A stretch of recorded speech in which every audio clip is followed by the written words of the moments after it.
What's up, guys? It's Chelsea, the wannabe Hecate, coming at you with another episode of Analyzing Celebrity Birth Charts. This week we're talking about Carrie Fisher. If you don't know who Carrie Fisher is because sci-fi stuff is not your jam or whatever, she played Princess Leia in Star Wars. And her daughter, Billie Lourd, is now killing it on American Horror Story. I am about to finish 1984 right now. I think I'm on like episode 6. So Carrie is a Libra sun, Taurus moon, and Capricorn rising. That's her big 3. So it's really cool because Libra and Taurus are both ruled by Venus. And so that makes Venus very prominent in her chart. So because Carrie has so much Venusian energy in her sun and moon, it's going to make her very artistic for starters, which we know obviously since she was an actress, but she was also a very talented writer. The Libra-Taurus combo gives her a lot of charm, makes her very beautiful, obviously. It's also going to make her enjoy the comforts of life and be all about like self-indulgence and luxury. Since she's a Libra sun, she's a diplomat. She's always going to strive for harmony, always try to keep the peace. She's a good negotiator. She's good at talking to people, meeting people. Carrie's sun is in her 9th house, which is the house of higher education, travel, philosophy. This is really going to make her like new places and new ideas a lot. It's going to keep her eye on the horizon. Carrie also has Neptune and Libra, and having Neptune in that same sign as her sun sign, it's going to give her a very strong imagination and very powerful emotion. It gives her this like sensitive spiritual side. In my planets video, we talked about how Neptune is the planet of like mystery and illusion, and it can affect your artistic imagination. When 2 planets are in the same sign like this, we call it a conjunction in astrology. Ooh, new vocabulary. So having Sun conjunct Neptune also makes Carrie very humanitarian, gives her very special love for animals. As we know, she had Gary, her very cute support dog. Carrie's moon is in Taurus, and as we discussed in my Moon Signs 101 video, Taurus moons really like material comforts. They take a while to make decisions. They can be stubborn. The focus for a Taurus moon is going to be on security and stability, creating a foundation, a reliable base for themselves. Carrie's moon is in her 4th house, which is the house of childhood, family, your early beginnings. Having the moon in her 4th house like that is going to make her very strongly influenced by her mother, who, as we all know, is Debbie Reynolds, and as we also know very well, she and Carrie were very, very close. Having the moon in the house of childhood will just make Carrie enjoy family life in general. It's also going to give her just a natural charm, like we talked about earlier, having her sun in Libra, her moon in Taurus.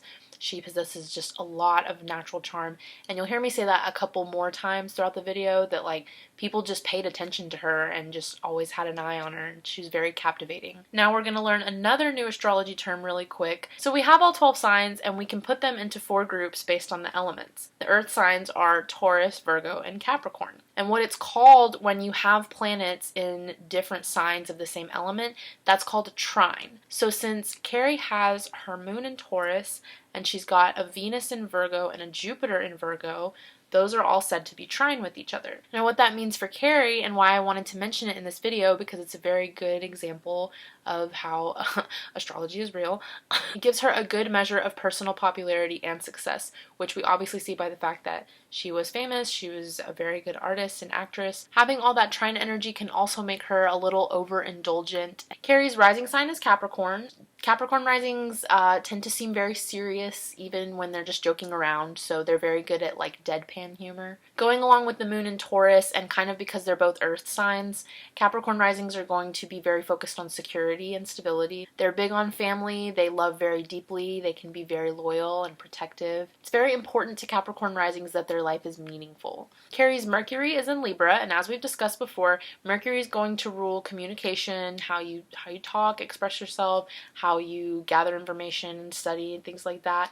And since she has it in Libra, which is the sign of the scales, that's going to make her weigh pros and cons a lot, weigh all the sides and factors before she makes a decision. Good at compromising, good at seeing both sides. Like I said, it's the scales. You're weighing like the positive and the negative. Carrie's Mercury was in her 8th house, which is the house of regeneration and death, transformation. It gives her a very investigative and penetrating mind. The 8th house also rules everything that's like strange or taboo, so when you have planets placed there, you don't tend to have any kind of like fear or trepidation when it comes to those things.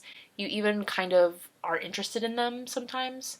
Having Mercury in the 8th house would give Carrie very strong persuasive powers. It also makes her like research and study very well, which I did read that Carrie was very big into books growing up. She was a self-proclaimed bookworm. Carrie's Venus is in Virgo, and as we've discussed before, Venus is going to rule relationships, how you love and act in partnerships and things like that. So having Venus in the earth sign of Virgo makes Carrie cautious about falling in love. They just generally like to play it safe, and they like to know that everything is a certain way and things are safe for them to make a move before they're going to make that move. It's also going to make her a very good listener because Venus and Virgo people, they just want to learn all the ins and outs of whoever they're into. They're just going to ask a lot of questions and listen to your answers. They just want to learn about you. Venus in Virgo also bestows a quiet, witty humor, which we can see Carrie did have. Her Venus is in her 8th house, which, as we just discussed, house of regeneration, death, transformation. This makes Carrie very intense. It gives a lot of intensity to her. It also doubles the whole no fear of the unknown thing that I was talking about earlier.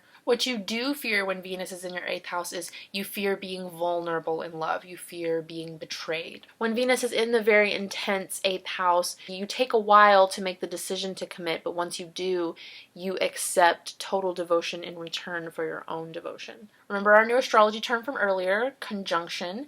Carrie has Venus conjunct Jupiter, which means her Venus and her Jupiter are in the same sign. This makes her very good-hearted, generous, very approachable. People tend to trust her pretty quickly, and it's also going to give her a very successful professional life. Carrie's Mars is in Pisces, which if I had to describe in one word, I would just use the SpongeBob meme where he goes, imagination.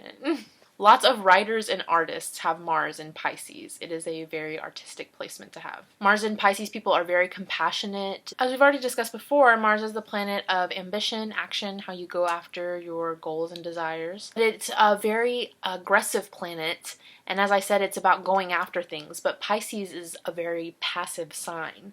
So when you put this aggressive planet in this passive sign, it kind of doesn't work, and that aggressiveness really fizzles out. Carrie's Mars is in her 2nd house, which is the house of money, possessions. This makes her a very hard worker. It might also make her like to work independently and like value things more when they're achieved by herself as opposed to getting help with getting it. Mars in 2nd house means she works hard for money and she may earn a lot, which we see she did because she was in Star Wars. The 2nd house is about material values, but it's also about, just what you value in general. So she's having Mars, an aggressive planet there, is going to make her defend her values very passionately. Carrie's Jupiter is in Virgo, so yet another earth sign planet, which makes her value hard work a lot. Also makes her a good problem solver. And Jupiter is once again going to be in her 8th house. Jupiter is like the planet of good luck, expansion, and success, and the house that it's in your birth chart is said to be where you feel lucky or where you feel like you have more breaks than other people. Carrie having her Jupiter in the 8th house probably gave her an interest in the occult, but also makes a partnership in her life help her financially. Which, when I read this and I was thinking about it, oh, my back is killing me. I did, obviously read about her and Paul Simon, who is half of Simon and Garfunkel. And, obviously they were both, like, on a come-up, and they're both celebrities. Maybe she didn't necessarily need a partnership to help her financially, but it did anyway, because obviously he was a celebrity and had a lot of money. Carrie's Saturn is in Sagittarius, Saturn being the planet of, self-discipline, control, how you accept responsibility. Having it in Sagittarius is going to give her her own way of thinking about things. It's also going to give her this, inner conflict between how she needs stability and security, but she has a desire for, adventure and challenges, which I feel like is just the pervading theme in Carrie's whole chart. You see so many earth placements that make you think she's very down to earth and she likes to just stay in one place and have things a certain way, but then she also has so many adventurous, artistic, and imaginative placements that kind of contradict that.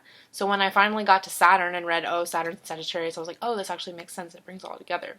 Carrie's Saturn is in her 10th house, the house of career and public image. So it's going to make her professional life very important. Makes her very serious, all about method. Wherever she's trying to get, she will get there one step at a time. When Saturn is in the 10th house, it makes the person very self-reliant, and it also makes them likely to achieve success, which we see Carrie did. So as I said just now, the overall theme of Carrie's chart is that she likes her material comfort. She likes to have things the way that she likes them to be.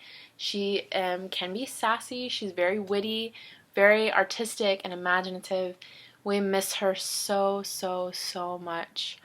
She was taken from us far too soon. I am very happy that I could pay tribute to her memory by making this video, educating everyone a little more on the queen, the general, excuse me.